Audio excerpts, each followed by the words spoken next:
잠깐만.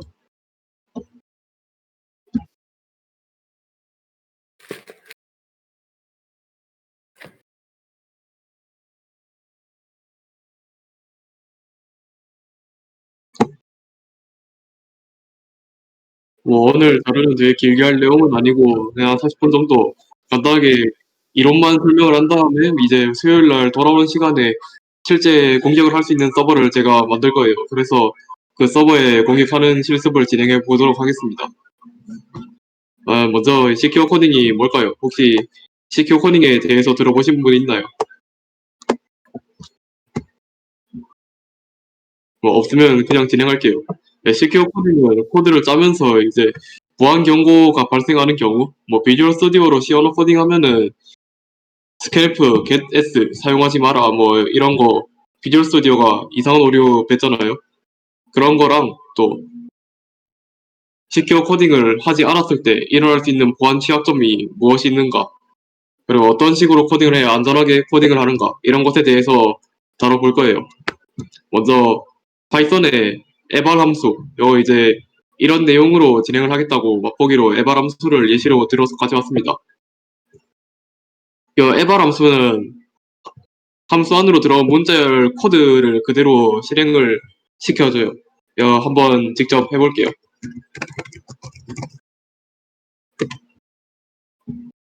파이썬인데 에발을 한 다음에 문자열로 그냥 1 더하기 이런 걸 쳐요. 그냥 표현식이면 다 돼요. 이렇게 하면 결과가 3이 나와요. 뭐 이렇게 1 더하기 이 친구랑 똑같죠. 근데 요게 이런 게 된다는 문제점이 있어요.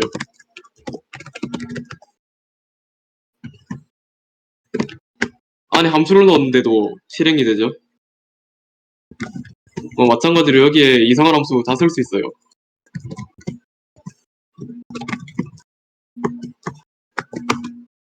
그렇죠. 여기에 왜 문제가 되는가? 에발 함수를 이런 식으로 그냥 문자열 안에서 사용할 때는 상관이 없는데 이제 에발 함수를 사용할 때 보통 목적이 사용자가 입력을 주게 하고 그 입력에 대해서 특정할 처리를 하게 한다, 뭐 이런 식으로 사용을 많이 하게 될 거죠. 왜냐면은 에발 한 다음에 1 더하기 2 이렇게 할 바에는 그냥 1 더하기 2를 직접 입력하는 게 더 빠르죠. 그러니까 에발 함수를 사용하는 경우는 보통 유저 인풋이 주어질 때밖에 없어요. 뭐 이런 식으로 해서 자 이제 인풋으로 제가 뭐 1 더하기 1을 넣을게요. 그러면 3이 나왔죠. 보통 이런 식으로 에발 함수를 많이 사용을 해요. 근데 이렇게 사용하면은 이제 문제가 되는 부분이 있겠죠. 에발 함수는 코드 자체를 실행시키니까 사용자가 악의적인 코드를 넣어도 감지하지를 못하고 그냥 그대로 시켜버려요. 뭐 제가 여기서 뭐 사용자 데이터를 갈취하는 코드를 짠다 해도 이 함수는 아무런 검증 없이 그냥 실행이 되는 거죠. 그럼 여기서 문제점이 발생을 하게 되는 거죠.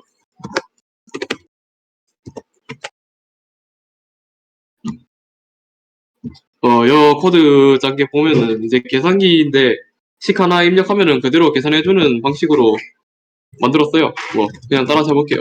그냥 프린트밖에 없어요. 뭐 프린트 한번 한 다음에 그럼 실행이 되고 이렇게 한 다음에 그냥 에발 결과값 출력을 해준다 이거죠.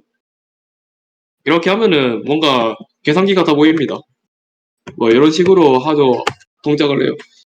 요거를 C 언어로 짜려면은 이제 if else 녹아나고 정규 표현식을 아예 이 정의 표현식을 후기식으로 바꾸고 막 그런 거 배우신 분도 있고 이제 배우실 분들도 있을 것 같아요. 근데 어쨌든 컴퓨터로 계산하기 어려운 식을 유저가 입력값으로 줬을 때도 에발 함수를 사용하면은 바로 구할 수가 있거든요. 근데 요 에발 함수의 문제점이 이제 코드가 그대로 실행된다는 거죠. 그러면은 에발 함수를 쓰고 싶은데 이제 안전하게 쓰는 방법이 없을까? 해서 사용자가 줄 수 있는 입력에 대해서 특정할 제한을 걸 수가 있어요. 인풋을 저런 식으로 넣지 말고 어느 변수 안에 담궈 놓으면은 A가 이제 뭔지 검증을 할 수 있잖아요. 막 1 더하기 3 나누기 2 뭐 이런 식으로 인풋을 줬어요. 뭐 에발하고 A를 하면은 얘는 계산이 돼요. 근데 요게 인풋이 이상한 값이라고 생각을 해볼게요. 자, 다시 인풋을 입력하는데 잘못된 표현식이에요. 이거는 뭐 그냥 나누기 한 다음에 아무것도 없으면은 계산이 안 되죠. 예발레이 하면은 여기 터져버려요. 이런 문제점이 있죠. 그래서 이거를 바꿀 수가 있어요.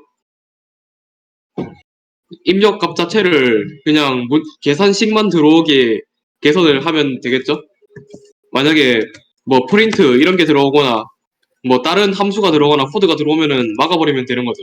그렇게 하면은 여기서는 인풋 값이 계산식에 올바른 계산식이라는 게 보장이 되면은 이제 에바 함수를 써도 아무런 문제점이 없다 이런 식으로 되는 거죠. 이거를 인풋 밸리데이션이라고 불러요. 그래서 제가 코드를 짜왔는데 이걸 한번 돌려볼게요.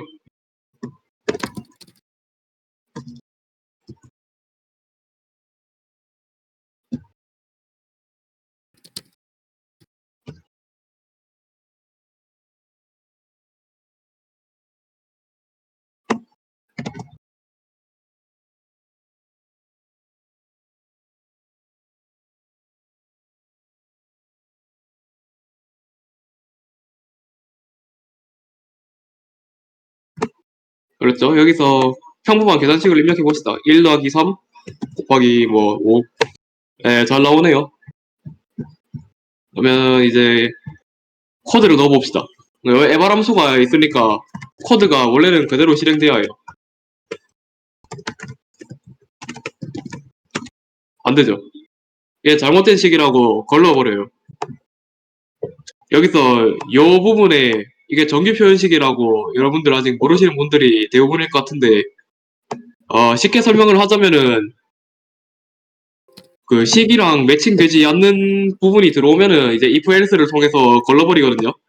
if 매치 이 부분이 이 표현식이랑 일치하는지 아닌지를 검사를 해줘요. 그래서 이거랑 일치하면은 이제 print eval 함수를 사용하게 되고 아니면 잘못된 식입니다를 띄우게 되죠. 그래서 이 코드는 수식 표현이 아니면은 전부 걸러버려요. 그래서 1 더하기 이런 식으로 돼 있어도 잘못된 식이라고 나오겠죠? 뭐 이렇게 쓰면 이건 그냥 상수식이니까 이것도 안 되네요. 어쨌든 그렇습니다. 이런 식으로 인풋할 때 밸리데이션을 해주면은 에바 함수를 써도 문제가 없게 된다는 거죠. 네, 이 밸리데이션을 되게 잘 해줘야 해요. 그러니까 대충 하다가는 아마 코드가 돌아가는 상황이 발생하면은 큰일 나는 거죠. 그래서 네, 뭐 그렇습니다. 이런 취약점을 입력 데이터 검증에 의한 취약점이라고 불러요. 제가 그래서 시큐어 코딩 가이드가 있길래 이거 따왔거든요. PDF 파일. 뭐 개인적으로 보실 분들은 한번 다운받아서 보시면 되겠어요. 제가 오늘 할 부분은 여기서도 약간 발췌를 한 건데 여기는 되게 많이 나와 있죠? 요거를 다 할 수는 없으니까 그냥 자주 사용되는 거 몇 개만 그렇게 진행을 할게요. 아마 SQL 인젝션 기법이 통할 수도 있다. 이것도 에바 함수 취약점이랑 똑같은 취약점이에요. SQL 인젝션이라는 게 이제 뭐냐면은 그 프로그램이 데이터베이스랑 소통을 할 때 SQL 쿼리를 통해서 소통을 하게 되는데 그게 구조를 그려보면은 이런 그림판으로 그려볼게요.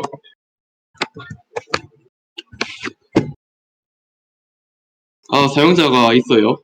유저. 이제 서버가 있죠. 서버는 유저한테 데이터를 보내야 하는데 이 데이터는 어디 있을까요? 데이터베이스에 있겠죠. 그럼 데이터베이스가 여기 있어요. 얘는 데이터베이스. 그러면 서버랑 데이터베이스랑 또 따로 통신을 한단 말이에요. 이 통신을 할 때 사용되는 게 SQL이에요. 요 약자는 스트럭처드 쿼리 랭귀지인데 뭐 몰라도 돼요. 그래서 유저가 이제 이 DB랑 직접 소통하면은 이거는 말도 안 되는 거죠. 이렇게 하면은 진짜 말도 안 되는 프로그램이고 서버를 거쳐서 DB로 소통을 해요. 그 과정에 이용되는 언어가 SQL인 거고. 하지만 요 SQL이 문자열의 형태일 거잖아요. 뭐 여기서 데이터를 뽑아와라 이런 게 적혀 있을 거란 말이에요. 데이터를 가지고 온다. 이런 문자열 형태로 SQL 쿼리가 작성이 돼 있어요. 서버 프로그램 위에서 돌아가겠죠, 이게. 그럼 유저가 요청을 해서 서버가 데이터베이스에 접근을 하는데 여러 쿼리를 날렸어요. 근데 이렇게 정적으로만 있는 게 아니고 어떤 동적인 쿼리가 있을 수 있잖아요. 만약에 데이터 X를 가져와. 이때 X는 유저 인풋 값이 되는 거죠. 이렇게 되면은 아까 에바람수랑 거의 똑같은 상황이 발생하는 거죠. 이 부분을 이용을 해서 SQL 쿼리를 원하는 대로 실행을 시킬 수도 있어요. 어, 여기 예제는 이제 아까 그 보여준 PDF에서 가져온 건데 요 쿼리문을 보면은 쿼리 스트링을 가져오고 있죠. 그리고 SQL을 실행을 시키는데 요 쿼리 스트링을 가져오는 부분에서 이게 사용자 입력이거든요. get environment 이게 사용자 입력이라고 가정을 한 것 같은데 요 사용자 입력에 대해서 아무런 검증을 안 하고 있어요. 그래서 요 SQL문을 그대로 실행시킬 때 문제점이 있을 수 있다는 거죠. 만약 여러분들이 SQL을 아직 안 배웠을 것 같아가지고 예를 들면 이런 거예요. 데이터 X를 가져왔는데 X에서 끊어버리고 말을 끊어버려요. 그냥 뒤에 무시를 해버리고 내가 하고 싶은 말만 해요. 여기에. 근데 요 말이 실행이 돼요. 그러면은 여기 아무 말이나 다 할 수 있잖아요. 그래서 이걸 이용해가지고 뭐 테이블을 전부 삭제해라 이런 것도 가능하다거든요. 그래서 이게 문제가 되는 거죠.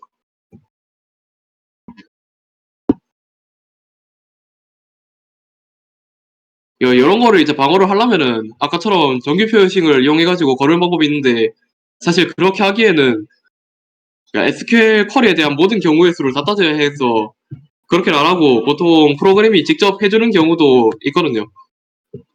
이런 식으로 사용을 했을 때 이제 아까 얘기한 상황이 나오는데 얘는 이제 Node.js고 요 코드를 보면은 select from 이렇게 되는데 무슨 말인지는 모르셔도 되는데 뒤에 플러스 인풋 스트링 이렇게 돼 있잖아요. 인풋 스트링이 그냥 사용자가 입력한 어떤 거라고 가정을 했을 때 뭐 select from 어쩌고 있죠. 여기 더하기에 인풋 스트링을 그대로 붙였어요. 이렇게 되면은 어떤 문제점이 있는가? 요 문장을 그냥 주석 처리를 해버린 다음에 는 두 개 쓰면은 짝대기 두 개 쓰면 이게 주석 처리가 아마 될 거예요. 그래 그 다음에 본인이 하고 싶은 말을 쓰면은 아마 이쪽이 실행이 될 거거든요. 이런 식으로 한다든지 할 수가 있어요. 그래서 이런 코드를 작성할 때 이제 이렇게 작성하면은 사용자의 데이터가 털릴 위험이 있으니까 이런 식으로 아니 그냥 물음표를 쓴 다음에 인풋 스트링을 쿼리 함수를 보낼 때 이제 작성을 해주면은 요 쿼리 함수가 처리를 해주거든요. 얘 쿼리는 이게 라이브러리 함수죠. 뭐 Node.js 라이브러리 함수인데 얘 안에서 자동으로 처리를 해줘요. 요즘은 기법이 많이 발전해서 본인이 직접 인풋 밸리데이션을 짜는 경우는 사실 거의 없다고 봐도 되죠. 하지만 위에처럼 플러스로 연결하는 일은 없어야 한다. 이런 거죠. 여기까지가 인풋 밸리데이션을 안 하면은 일어날 수 있는 사태였습니다. 다음에 뭐 비밀번호 관련해서도 지약점이 있는 부분을 설명을 할게요.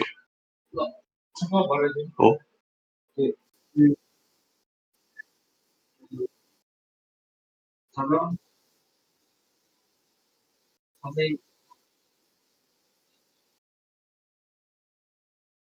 일단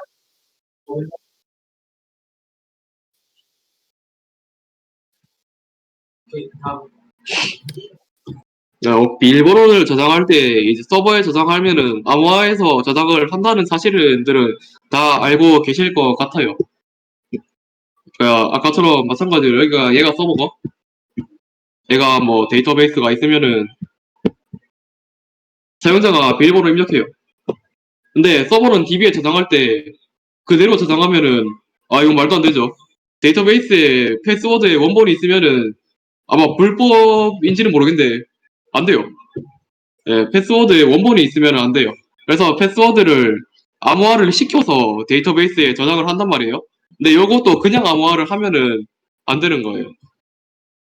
만약에 패스워드가 아예 원본으로 그대로 있다. 그러면 아까 같이 SQL 인젝션이 발생했을 때 비밀번호를 다 알아낼 수도 있겠죠. 원본이 그대로 있으니까. 그래서 패스워드를 암호화하는 게 암호화해서 넣는 게 맞는데 이 암호화를 할 때 어떻게 하는가? 일방향 해시 함수라는 게 있어요. 그러니까 해시 함수는 해시가 무엇인가에 대해서 일단 얘기를 해봐야 할 것 같은데 어떤 문자열이 있으면은 그 문자열을 특정한 값으로 인코딩을 하거나 뭐 값을 변경을 시켜줘요. 그 다음에 이 값을 통해서 다시 원래대로 복구할 수도 있는 뭐 키 같은 거죠. 뭐 얘의 키는 얘고 얘는 이렇게 다시 돌아오고 근데 일방향 해시 함수의 경우는 다시 돌아올 수 있으면 안 돼요. 역함수가 없어야 하는 거죠. 그러니까 한 방향으로 간다고 해서 일방향 해시인 거예요. 이거 예시를 한번 들어볼게요. 일단 양방향 해시의 대표적인 예시로 베이스 64가 있어요. 요거는 좀 들어보신 분들이 있을 것 같은데 이제 베이스 64 인코딩이라고 치면은 나오거든요. 베이스 64 인코딩. 온라인 베이스 64로 인코더 있네요. 문자열을 이거 바꾸는 거예요. 그냥 패스워드 입력하고 바꿔볼게요. 인코딩 하면은 요 문자열이 나왔죠.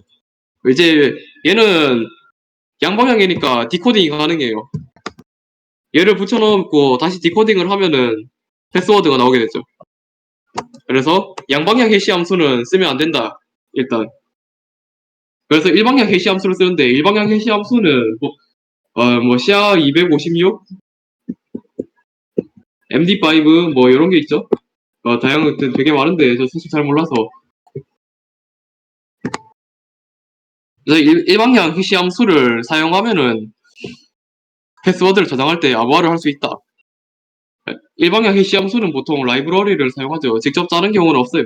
그러니까 보안 관련해서는 사실 코딩을 그러니까 직접 한다 보기보다는 라이브러리를 어떻게 적절히 사용할 것인가 혹은 내가 하면 안 되는 행동이 뭐 있는가 그게 제일 중요해요. 시큐어 코딩은. 그러니까 본인이 하면 안 되는 수칙을 지키는 게 제일 중요한 거예요. 그래서 요 코드는 지금 실제로 있는 코드는 아니고 그냥 슈도 코드예요. 서버에 패스워드를 그냥 저장하면 안 되고 CI256으로 해시를 해가지고 저장을 해라 그런 거죠. 네, 이렇게 도 하면 안 돼요. CI256 같이 그러니까 보안 함수들이 이미 잘 알려져 있을 거잖아요, 사람들한테. 그러니까 이게 되게 쉬운 암호를 만들면 뚫리거든요. 이게 원래 역함수가 없는 함수예요, CI256은. 역함수가 없는 게 맞는데 사람들이 테이블을 이미 다 만들어놨어요. 그러니까 A라는 데이터를 넣었을 때 B가 나온다. 이 데이터가 있으면은 역사는 불가능한데 요 테이블을 만들 수 있거든요. 그러니까 A를 있으면은 B를 얻을 수가 있잖아요. 그럼 그 테이블을 다 저장을 해요. A가 있으면 B가 나온다. B가 있으면 뭐 C가 나온다. 이런 식으로 하는데 그러면은 암호화된 문자열이 B였어요. 그럼 요 테이블 안에서 검색을 해봐요. B가 있네? 역함수를 구할 수 없지만 A라는 정보를 알아낼 수가 있어요. 요 사이트가 그런 식으로 만들어졌거든요. 패스워드를 인크립트 시켜볼게요. 암호화 시키는 거죠. 나왔네요. 요거를 이제 복호화를 시켜볼게요. 원래는 이게 복호화가 되면 안 돼요. 근데 하도 유명한 비밀번호다 보니까 요거는 복호화가 가능하거든요. 가능하죠. 패스워드. 자, 그러면 복호화가 안 되는 예시를 한번 넣어볼게요. 그냥 아무렇게나 넣어도 사실 안 될 거예요. 뭐 되게 강력하게.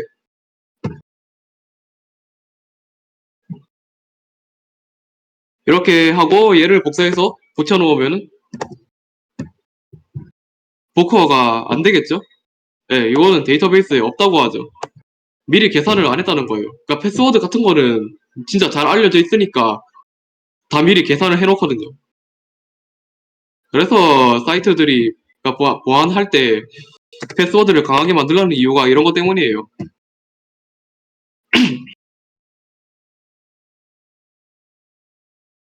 근데 유저한테 이게 전적으로 맡긴다고 해결되는 문제가 아니잖아요. 뭐 당장 본대만 해도 뭐 1Q, 2W 이런 거 되게 많이 쓴다는데 23, R4 느낌표 이게 뭐 얘가 국룰 비밀번호죠 이게. 뭐 이런 식으로 하는 사람들 꼭 있어가지고 이제 패스워드일 경우에 그냥 비밀번호가 있으면은 그 비밀번호 값을 그냥 해싱을 해서 저장하는 게 아니고 이 비밀번호 값에 값을 하나 더 붙여요. 이 값을 솔트라고 해요. 이 값을 붙인 다음에 이 전체를 해싱을 해요.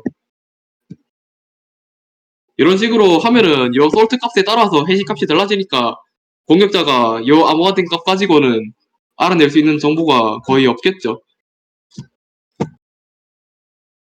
그래서 뭐 보통 솔트를 뭐 아무렇게나 저장을 한 다음에 패스워드 더하기 솔트 이런 식으로 사용을 합니다. 근데 솔트가 또 코드에 박혀 있으면은 안 돼요. 왜냐면은 코드에 박혀 있으면 코드만 볼 수 있어도 솔트가 뭔지 알 수 있잖아요. 그래서 보통은 이제 랜덤 함수인데 그냥 랜덤 함수는 또 보안에 취약하거든요. 왜냐면은 그냥 랜덤 함수는 이게 특정한 식으로 구해낼 수가 있는 것도 있고 어쨌든 보안에 안 좋대요. 그래서 세이프 랜덤 같은 함수를 써야 해요. 여기 세이프 랜덤이라는 게 그냥 있는 함수가 아니고 그러니까 랜덤이긴 한데 보안에 사용해도 되는 랜덤 알고리즘이 따로 있어요. 우리가 일반적으로 사용하는 랜덤 알고리즘이랑 다르게 보안 쪽에서는 그런 걸 사용하더라고요. 그래서 패스워드랑 솔트를 여기 세이프 랜덤이라는 알고리즘을 통해서 생성해내는 솔트를 사용하는 방법이 있고 이렇게 하면 솔트 값을 이제 서버 데이터베이스에 따로 저장을 해야겠죠. 그 다음에 여기서는 이제 뭐 솔트를 파일에 저장해서 불러온다든가 뭐 그런 식으로 하면은 코드에 솔트 값이 직접 있는 경우는 없겠죠. 사실 자바스크립트 같은 경우에는 그 여기 다 보이잖아요. F12로 코드가 다 보이거든요. 그런 문제가 있어서 코드를 직접 이렇게 중요한 정보를 코드 안에 정적으로 넣으면 안 돼요. 뭐 서버에서 불러온다던가 하는 식으로 처리를 해줘야 합니다. 다음 마지막으로 에러 처리할 때 뭐 트라이 캐치 고문 혹시 들어보셨나요? 아마 C 언어만 배우고 오셨으면은 이거 모르시는 분들이 많을 것 같은데 트라이 안에 있는 문장이 있으면은 이 안에서 어떤 에러가 발생해요. 그러면은 앞 뒤에 있는 캐치 문으로 에러 객체가 전달이 돼요. 그러니까 요 에러가 발생했으면 이 에러가 이쪽으로 가요. 그래서 캐치 안에 있는 문장이 실행이 되거든요. 그러니까 트라이 안에서 에러가 발생했다. 그러면은 캐치 안쪽으로 들어가고 에러가 발생하지 않았으면 캐치는 실행이 안 돼요. if else인데 약간 다른 느낌이죠. 에러가 발생해야 이제 캐치 안으로 들어가서 에러의 내용을 확인할 수가 있어요. 근데 뭐 자바의 경우는 뭐 에러 점 프린트 스택 이거 맞는지 모르겠는데 뭐 이런 함수가 있더라고요. 이렇게 해주면은 이제 에러가 발생했을 때 상황을 로그를 쫙 보여줘요. 근데 요 로그가 진짜 되게 알려주는 게 많거든요. 디버깅 할 때 진짜 편해요. 근데 요거를 만약에 사용자 버전에 넣었다? 그러면은 코드가 어떤 구조인지 다 나오는 거죠. 아, 그래서 에러 처리를 할 때 가급적이면은 사용자한테 알려주는 정보를 최소화시켜야 합니다. 최소화라는 게 예를 한번 들어볼게요. 파일 LB3를 로드하는 함수가 있어요. 그러니까 뭐 이런 식으로 돼 있겠죠. 로드 a.txt 뭐 로드 b.txt 로드 c.txt 여기서 try 하고 얘를 캐치로 잡으면 셋 중에 하나에서 에러가 발생했을 때 프린트 스택을 해버리면 어떻게 될까요?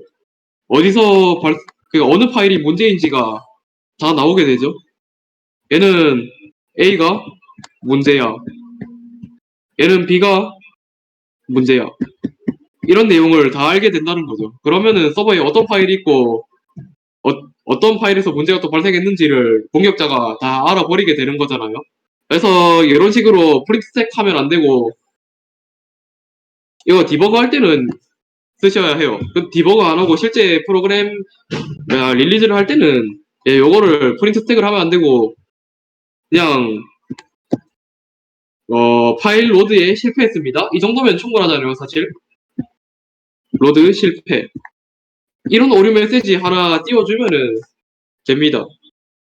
그러니까 어디에 있는지 상세한 정보를 숨기고 에러가 났다는 것만 알려주는 거죠. 요 에러가 났다는 사실을 알려주고 뭐 에러 코드 105 뭐 이런 식으로 삽입하면 이 코드를 개발자한테 알려주면은 개발자가 무슨 문제가 있는지 코드를 돌려보겠죠. 보통 그런 식으로 진행을 하게 됩니다.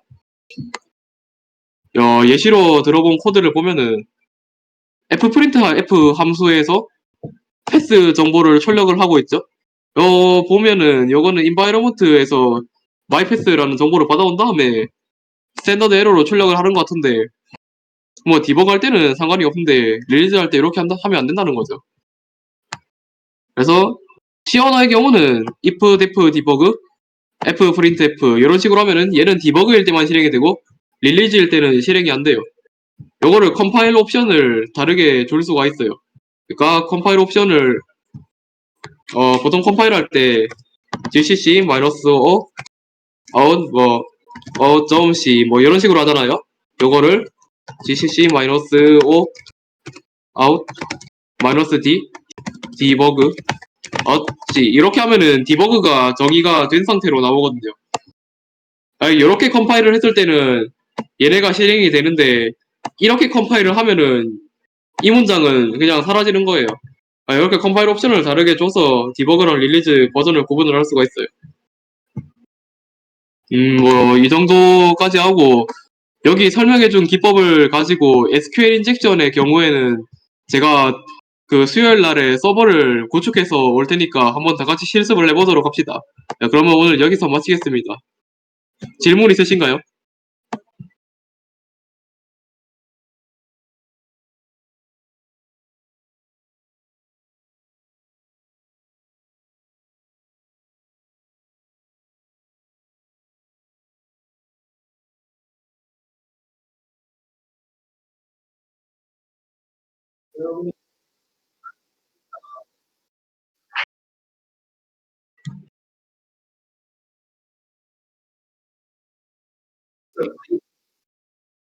여러분들 대단하시네요.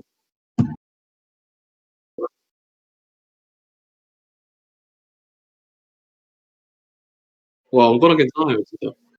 사성어로 뭐 SQL이 모르겠다.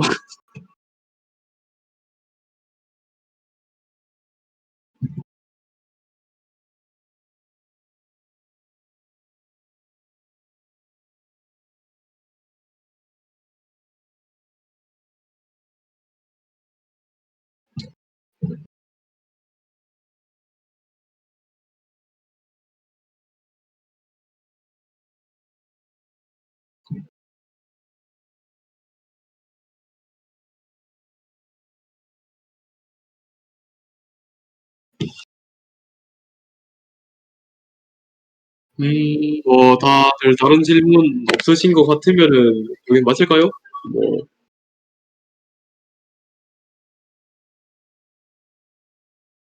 뭐, 강의 자료의 경우에는 그 카톡에도 올려드렸듯이 노션 보면은 있습니다.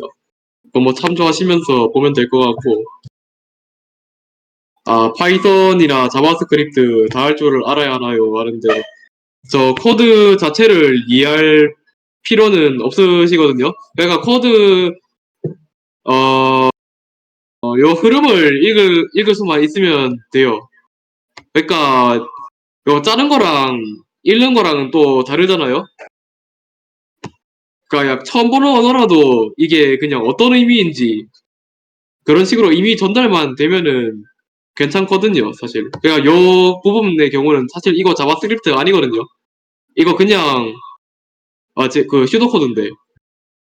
네네, 파이썬의 트라이 익세스랑 똑같은 거 맞아요.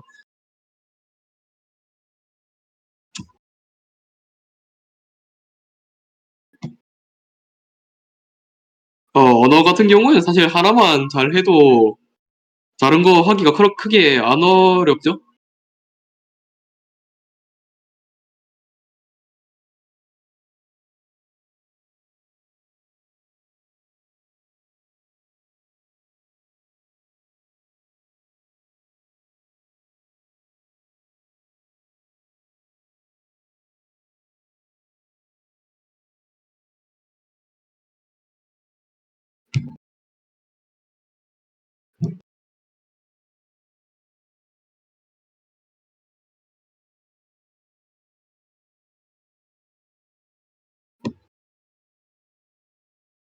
뭐 혹시 저한테 할 얘기나 다른 질문 있으시면 해주시면 될 것 같고 없으신 분들은 나가셔도 될 것 같습니다.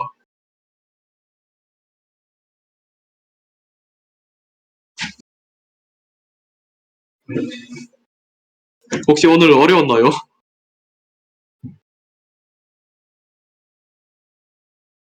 네, 수고했어요.